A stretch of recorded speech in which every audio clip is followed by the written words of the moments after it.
Let's go on down here to Houston. Houston. We got a Houston player. Old Houston player right there. A Houston player is accused of locking his disabled wife in the bedroom for 5 years. He locked his wife in the bedroom for 5 years because she disabled and she couldn't fight back. She could not get out. Let's listen to the story. Let's listen to the story. Change that. Pop that back. Hold on. Pop that. Damn it. There we go. Man is now facing multiple felony charges after investigators say he locked his disabled wife inside of a bedroom of their $1 million Clear Lake home for years. Police say the woman was recently able to call for some help. Fox 26 reporter Leslie Delaspore is live outside that home with the latest on this disturbing case. Leslie. They live in $1 million home? Okay.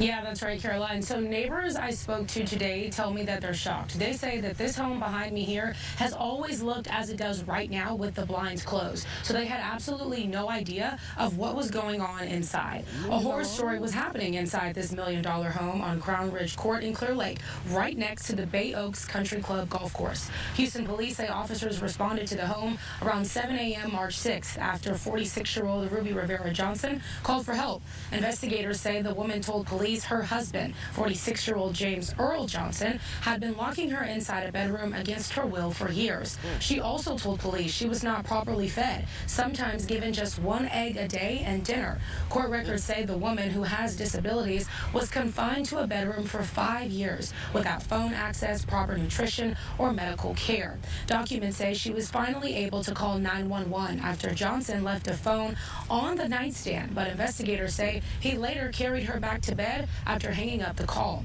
HPD says officers were previously called to the home in November of 2025, but investigators say the wife told them the husband allegedly told her and the children to remain quiet when police arrived. Neighbors say nothing seemed out of the ordinary, describing Johnson as active in the neighborhood, even attending events like National Night Out. One trauma therapist says people with disabilities are at a greater risk for abuse, and victims in cases like this can face a very long road to healing. You know, stories like this make me feel so compassionate and heartened for the survivor in this case, the victim in this case, who's had to live with a form of abuse we call coercive control. But the wounds that are created by this form of abuse, psychological, emotional, physical, can be long-lasting and quite devastating. The victim finally sought some help, which led to some physical violence. But make no mistake, if somebody's being held against their will for 5+ years, this abuse was long-standing. But the road to recovery can be long and hard, but help is available through counseling, through support. There is a lot of help out there. Fortunately, there is a lot of help available in our communities. There are resources, counselors, domestic violence organizations, hotlines. So if you see something that doesn't look altogether normal, might be suspicious, let them know, listen, and say, you know what, here's some resources. Y'all do understand that they be having to say all of that extra little shit that she just said at the end for women? Because women don't know that there's help out there. Bitch, help can be on the way. You know what I'm saying? So what am I supposed to say about this right here? How am I supposed to look at it right here? Remember last year, the police hadn't came around there. He had done instructed the children, which I can understand. You instruct the children, shut your goddamn mouth. Don't you say nothing.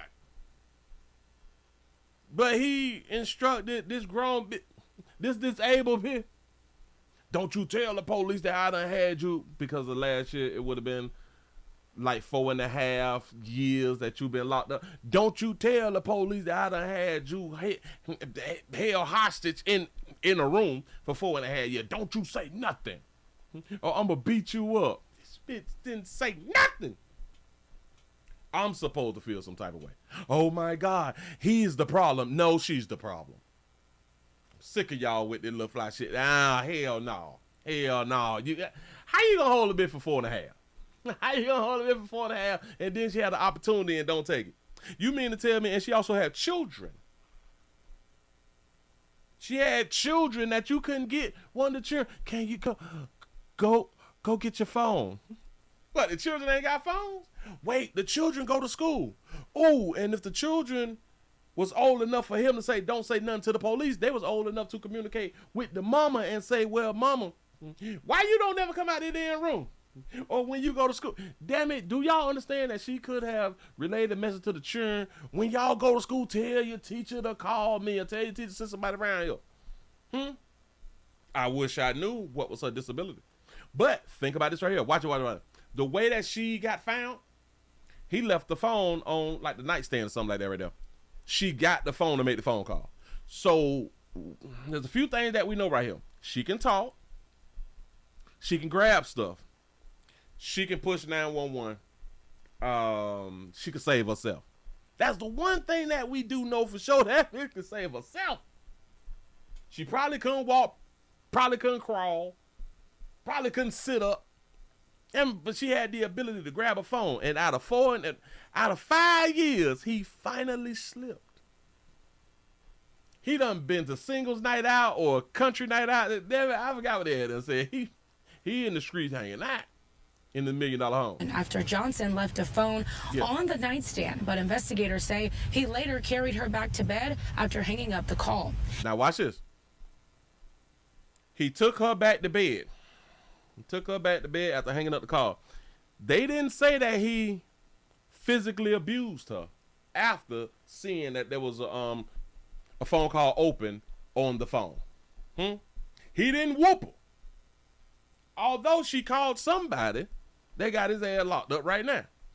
So hell no, man. Y'all want people to have all this empathy and sympathy for these little slow bitches. I'm gonna call them the slow bitches out here in these streets. Undoubtedly, now listen. Her family ain't shit neither. listen. Her family ain't worth a damn. 5 years. Nobody wretched out. Your mom. Is your mama alive? Is your dad alive? What about your uncles and aunties and cousins? You like that right there. Nobody's alive. Nobody want to contact. Nobody want to talk to you, huh? Is that what we saying? Your children ain't worth a damn. I want to get number Willie. They little kids. They don't understand. I don't know. The daddy say don't say nothing to the police. They are talkative children. I don't want to hear none of that fly shit right there. Shout out to a player. Oh, hold on. Free my dog. That lady, damn it, she wanted to stay there. She wanted to stay there. I don't care what y'all tell me. And yeah. He kept on a strict diet, 1 egg. Now, if y'all want to know how to lose some weight, it's one. Listen, you can live too. A lot of us think if we eat just a little bit, just poquito, that we'll die. No, we won't. 1 egg a day is good for your like cholesterol or something like that right there, and it gives you just a little bit of energy so you can poop and all that little fly stuff right there. But anyway, you'll still live. Hey, he gave her water. They didn't say that she was like that. Well, she did. They did say that she was like malnourished or something. She probably was, but I really ain't tripping like that right there. He fed her though. Move right along. I ain't gonna eat much of you.